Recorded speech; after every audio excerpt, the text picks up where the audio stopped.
YouTube, back again with another episode of From This to This. And I'm gonna show you how to go from this to this. We did not, however, make a determination as to whether the president did commit a crime. Mueller said bringing criminal charges against President. Today we'll be using all blades. We'll be using the BGRVs, the blade system fading down, starting with the 2, the 1.5, the 1A, and the 1, finishing up with our master's work. What I like to do to set every guide line in is use my 3 out. And I make sure that the guide line is nice and neat. So what I do is that I turn it like I would the liners and create my initial guide line.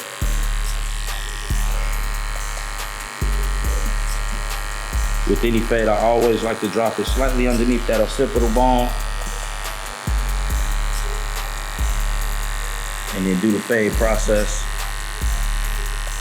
going up. Well, I mean, I'll be fading down, but the fade process, so that this is not a drop fade, I will fade this back part up a little higher than the sides, because you always want to drop that fade just slightly underneath the occipital bone, so that way it doesn't end up to be like a high and tight.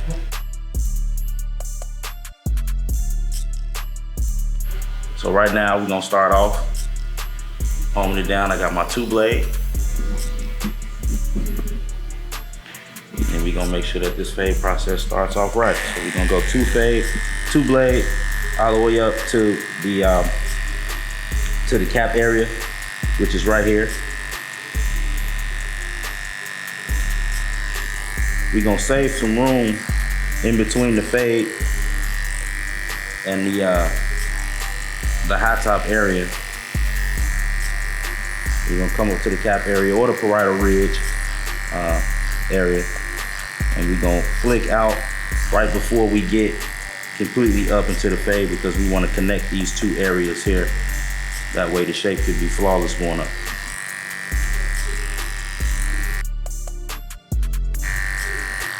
See, I'm leaving just a slight bit of bulk right in this area here.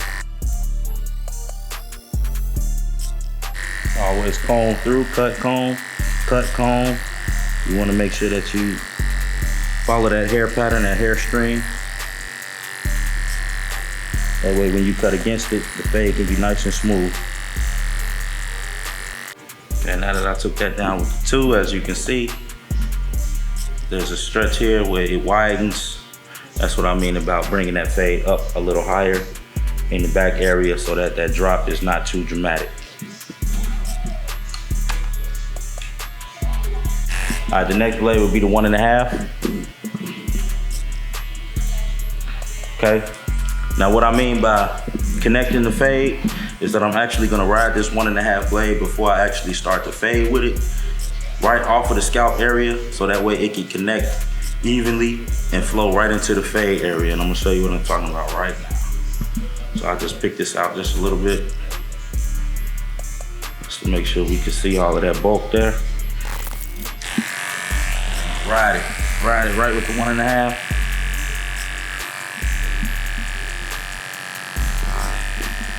I'm not necessarily digging into the fade,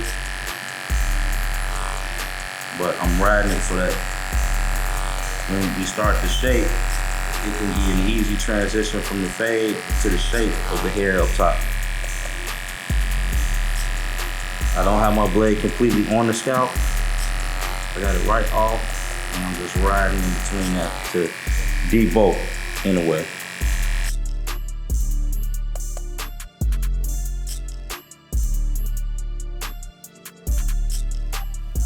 Okay, now that we have that established, I continue to fade with the 1.5 blade, right underneath that 2 area, coming down.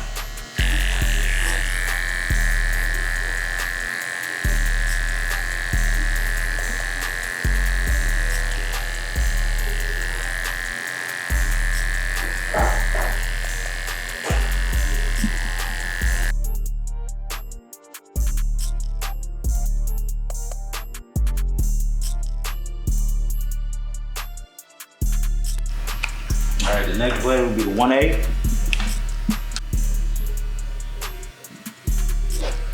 All right, so the next blade being the 1A, what I like to do with the 1A is I always like to rake clean the fade. What I mean by that is it's all a debulking process. You want to make sure you have less bulk so that when you go in with the finer points of the fade, you can get that out easier. You always want to try to cut the work down as much as possible when you start to use the masters, only because, you know, it makes it for an easier blend, a smoother blend. So the raking process is always, you take the 1A blade and you hold it like you would the liners, and you just come down on the hair string. You can take this up into the 2 area through the 1.5, because that's where you won't cut anything more than a 1.5 off when you're doing this because of the angle that you're holding it at. But you'll be able to create a smoother transition between the fade.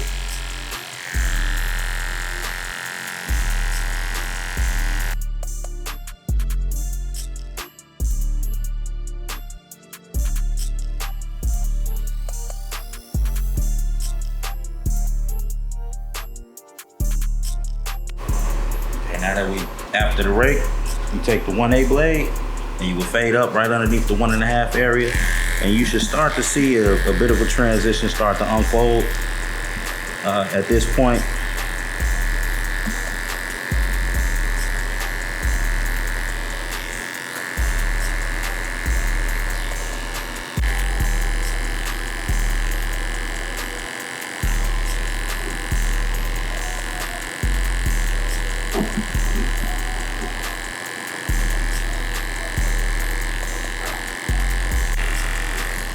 Remember, I'm always holding, if I go up in a certain area, say like if I take the 1A into the 1.5 area, I make sure that I take that fading angle, which you come like this on the head, and I always increase that fading angle if I'm gonna go up, because the higher the angle, the less head you cut with any particular blade.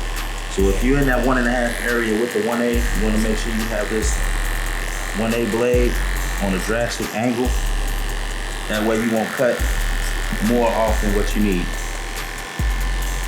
You're just basically getting that weight that's in that 1.5 area with the 1A blade. Again, I change angles when I go back down into the 1A.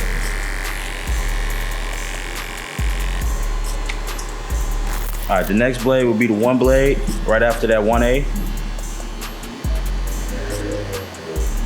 Okay, you take the 1 blade, you go right underneath that 1A area. That way you really start to see a transition fold from nothing to something. We're gonna get to the nothing part in a minute. Right here, you know, you just wanna be careful that you don't take the 1 blade higher than you should. Always remember where that 1A blade, where you want it to end. So that way you come, you know, right in the middle of it, or with the 1 blade, and start to see a transition between the 1 blade, the 1A, the 1.5, and the 2.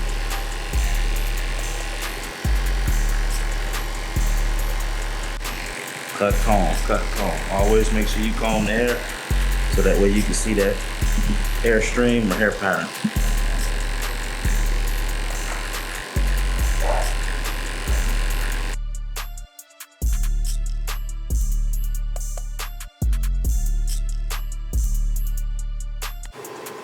Okay, now that we've done that between all the blades, the 2, the 1.5, 1A, and 1, what I always like to do is check for any lines of demarcation. Now, when you're fading down, you're not necessarily putting lines in, but you will have demarcation lines within the haircut. The ones that you see, you just want to go back to that blade area. Like this area will be the 2 area, 1.5, 1A, and then the 1 area. So if I see demarcation lines up here with the 2 area, what I'll do is I'll just take the 2 blade and go back and clean up, or you can eliminate that process by taking a skip tooth blade if you have it. That blade usually, if you hold it at angles, is pretty good in going in and picking out weight because of the teeth size. This is the skip tooth blade. You see the teeth, it's a snaggle tooth design. So you could go in and pick out weight if you hold it on an angle. That way you won't cut as much as a 2 off or a 1.5 off, because it is the size of a 3.2 millimeter, which it will be a 1A. Okay, so I'm gonna use a skip tooth blade and go in and get the little pockets of weight out. So again, with the skip 2 blade, I know that this is the 2 area. So I'll hold it on the angle and I'll just go lightly brush and pick that weight out of there. Again, however you get the weight out, if your process is different, if you like to use guards or if you like to use just the blade that you put it in with, that's fine. You know, you just want to look for a clean transition within the fade. I like to use the skip 2 blade because, you know, not only on his hair texture, but on a lot of other hair textures, it seems to be the best way for me to go out and get weight in a different area. But you can see that weight falling out when I comb it down.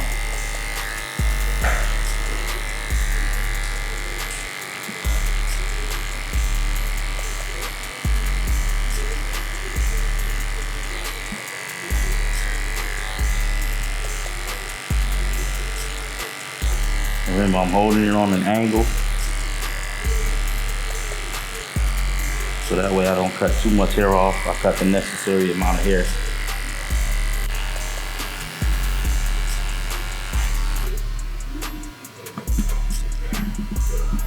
Now that I feel I have a clean transition between each area, we'll take the masters and we'll start notching and clean up basically any weight from here down.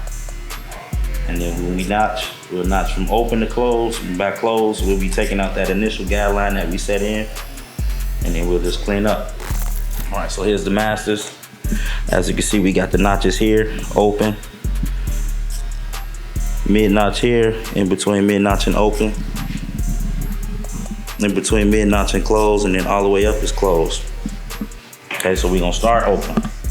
And if I go up into any area that I'm gonna hold it on the angle so I don't cut as much, and I'm basically just debulking here.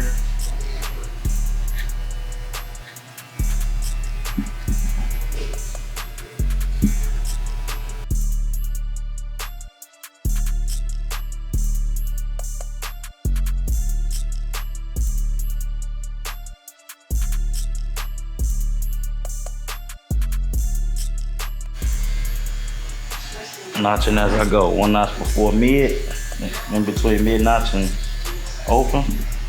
Come right underneath what I just did, as far as having the blade all the way open.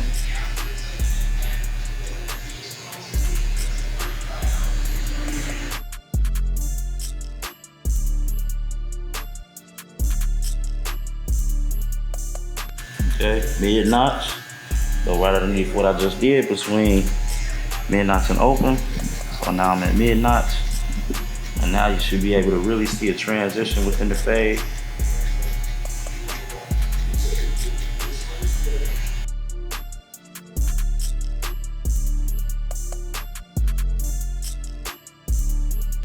All right, so we're going in between close and mid notch. Basically right underneath that last area we just completed. Now you're starting to see that initial guideline disappear. When we get to close, it'll actually, fade out. As you can see, like I said in the beginning, I take this area in the back and I just fade it slightly up just a little bit so it's not, it doesn't appear as a drop fade.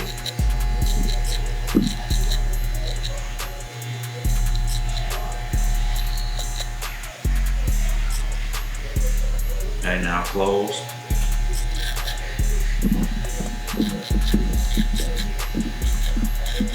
And I'm attacking that initial guideline.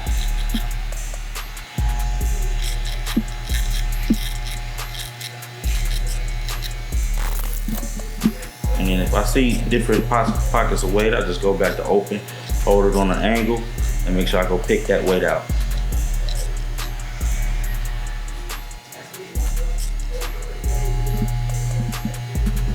Using the corners of the blade, that way I'm not, necessarily taking too much hair off or cut in the area that I don't want to cut in. I just hold it on the angle, take 2 or 3 blades on a specific blade and go and pick the weight out.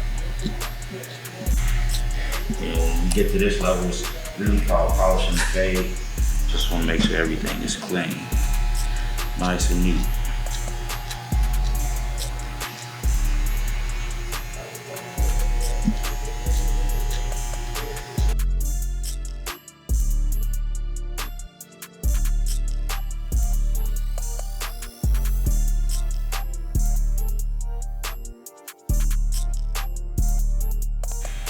All right, now we're gonna get into cross-checking the blend.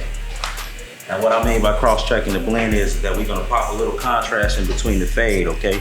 So we're gonna put a hard line on the blend, and it'll pop the contrast on the blend so we can actually see different pockets of weight that we need to get out. And notice that I left this area just slightly a little bit bulky. I'll eventually come down on that with probably like a 1/8 or a skip tooth. But I want to make sure that I can actually see this hard line that I'm getting ready to put in with the liners against the soft blend, so that way we can see the weight, and we'll use our mirror so that way we can better evaluate where the weight is and go and pick it out. Okay, so I'm just gonna basically line up this corner from here to here.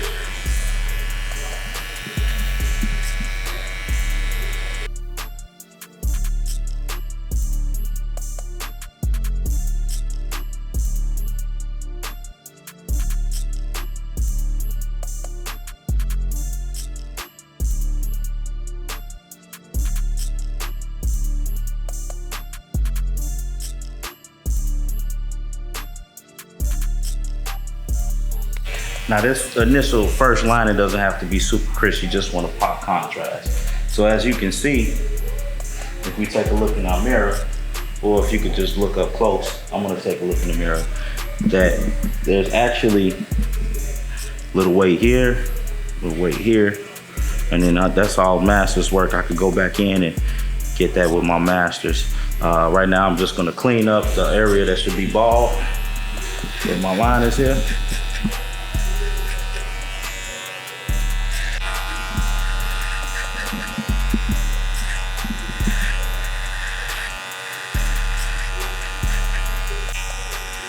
Notice that when I come back up to the area, when I put the initial guideline in with a 3L, I'm flicking out just because I don't want to accidentally create another guideline that I have to go out and get out with these liners, because they do cut closer than a 3L. I believe they cut like a 6 out.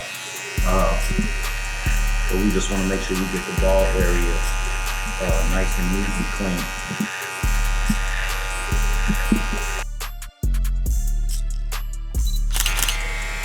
Once I've done that, I'm basically gonna go back with my master's work and pick out the excess weight that I left. And this is called notching.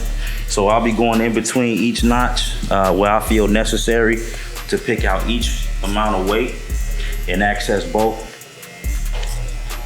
So right now I just got them open, and I'm just basically raking up just to clean up the fade area. So that way everything is nice and smooth. And if I go down a level, say if I go down a level and the open notch is not getting that particular weight, I'll just close it up a little bit, probably go to the next notch and see if that'll take the weight out. At this point of the fade, as long as you keep your clipper on a nice angle, you can't necessarily take too much hair off or patch up the hair. You know, you pretty much just basically cleaning and picking.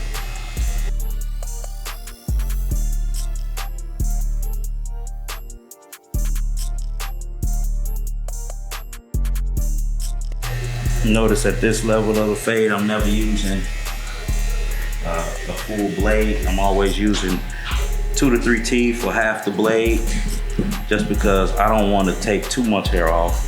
I want to stay in the area that I'm attacking.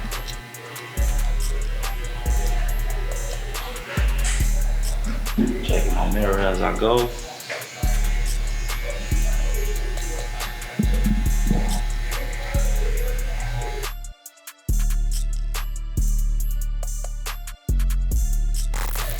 Now for all barbers out there, beginning barbers or whatever, make sure you always protect the ear here, especially when you get down to this level of the fade, because you don't want to accidentally snag someone's ear with the clipper and cut them there. So just make sure you use your other hand, your off hand, to protect the ear, whichever way you can protect it.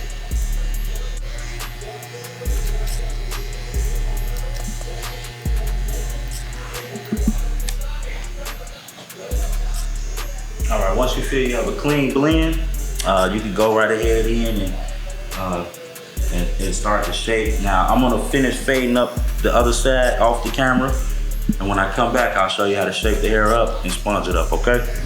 All right, so after you make sure you have a nice even blend all the way around, before you finish off the lining and line up the beard, you wanna make sure you shape the high top. Even though he's getting the sponge up top, I always like to shape it so that the sponge is nice and neat. You know, it's not all over the place and you got curls higher on one side and low on the other side. So I'm gonna take the modified away. And once we take the modified away, make sure we pick out the hair so that way, you know, you can see what you need to shape up. And then, you know, this process is important. You also have to pay close attention with the modified away, because whatever you cut off is cutting it off. There's pretty much no room for error with this blade. So you just want to make sure that all the hair is nicely picked out and at its highest point before you use it.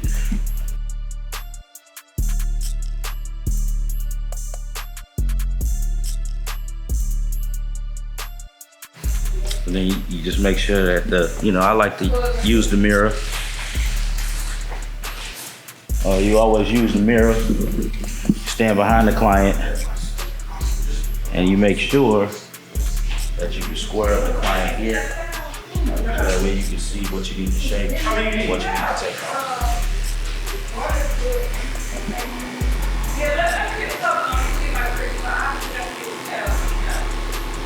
So as you can see in the mirror, right over there, when I shape it up, I'm paying close attention to the blade, but after each stroke, I check the mirror to make sure that everything is lining up. As you can see, when I take this modified OA, that I'm riding the scalp up. I'm not necessarily digging in or taking too much off, but I'm keeping it straight. And I'm riding the scalp off. Riding it just like that.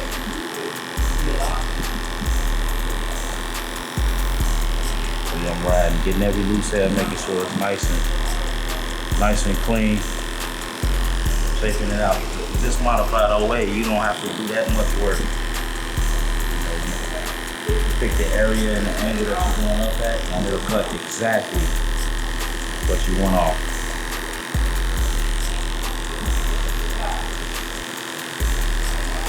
A lot of people like using the fade masters, which is another good clipper to do if you're shaping, because of the blade on that fade master. Again, if I see a little bulk, I just pick that right out. Boom, modified OA takes care of that.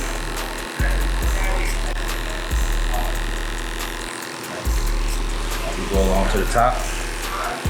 Again, as he's facing the mirror, that way you can square them up. Keep that blade flat.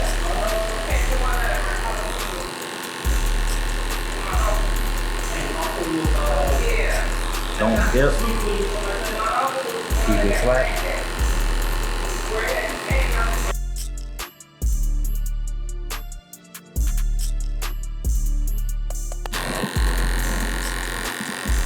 Nice, clean, even strokes.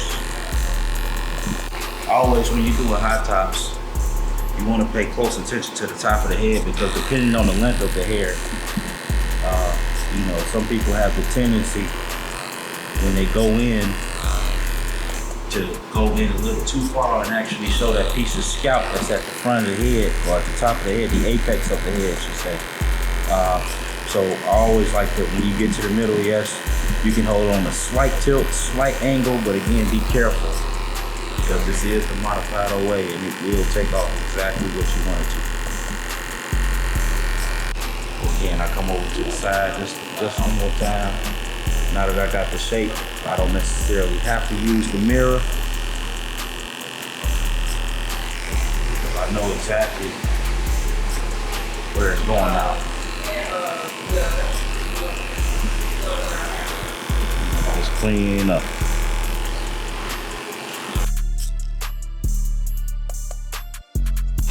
This area is important here, the front area.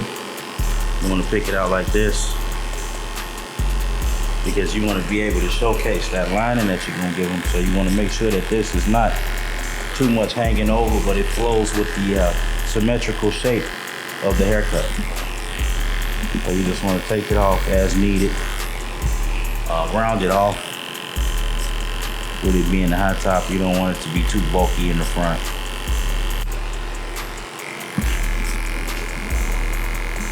As you can see, I'm using both of my hands to execute this haircut. I just feel like it's easier as a barber if you're able to use both of your hands. That way you can get the same effect and the same look on both sides. You know, especially when it comes to lining or shaping. You know, that's always important that you're able to use both of your hands.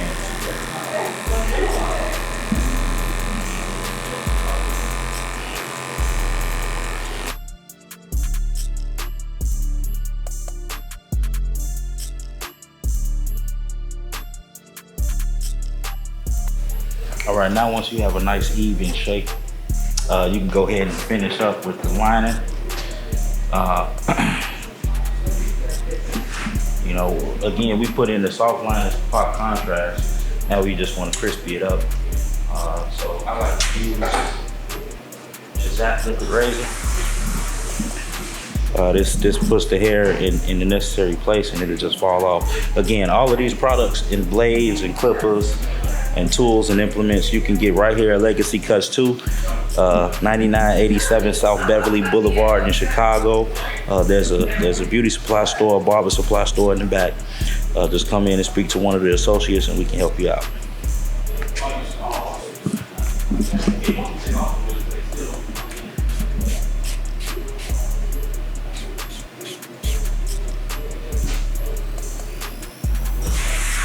I like to make sure I spray that across the front of the lining.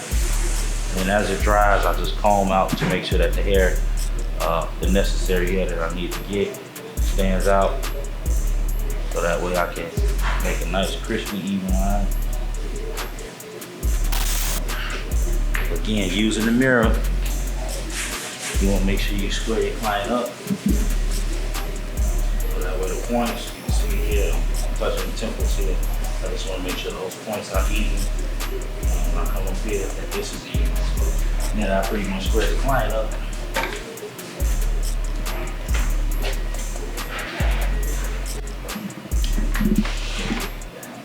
Take the wall detailers. Go ahead with the line and start off at the front. Make my way to one side.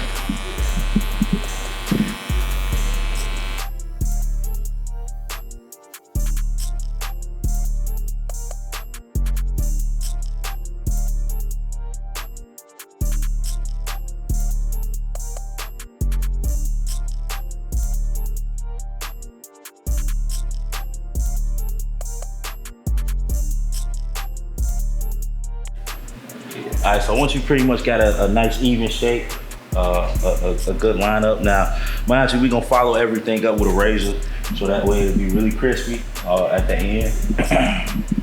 But you know, I always like to sponge the hair up first. That way you can get any overlapping hair over the lining, and you can clean it up. So you wouldn't, you know, because if you finished up everything with the razor, you know, if you put any enhancements on it and then you sponge it, you know, you may see some hair that you got to go back and go get. So it's always good. I mean, you don't have to do it this way, but it's good to make sure you got a nice clean sponge on it first before you do the razor or any enhancement. That's just my opinion. So right now I'm just putting the styling gel in his hair, making sure it goes in nice and smooth and even. That way when we do the sponge, it won't have problem curling up. I like to use this twisted up sponge here, opposed to the mesh sponge or the foam sponge that you can buy from the beauty supply store, because this is more sanitary. Being a barber, I would use this on multiple clients, so I'm able to clean this easier. Again, all of the products that I displayed all of the tools, implements that are displayed in this video. You can find right here at Legacy Cuts 2, 9987 South Beverly Boulevard in Chicago. There's a barber supply store in the back. If you come, you speak to Johnny, he'll take care of you, or one of an associate will take care of you on the barber supply and those needs. So just a circular motion. You just want to stay in the same circular motion and make sure that it starts to curl up.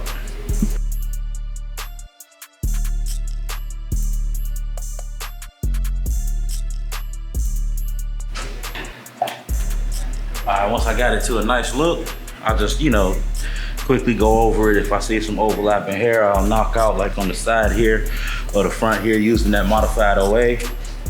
And then I'll go on with the razor lining and finish up the haircut. So I'm gonna do that. I'm gonna knock out a little bolt, razor them up, come back, and you guys can see the finished product.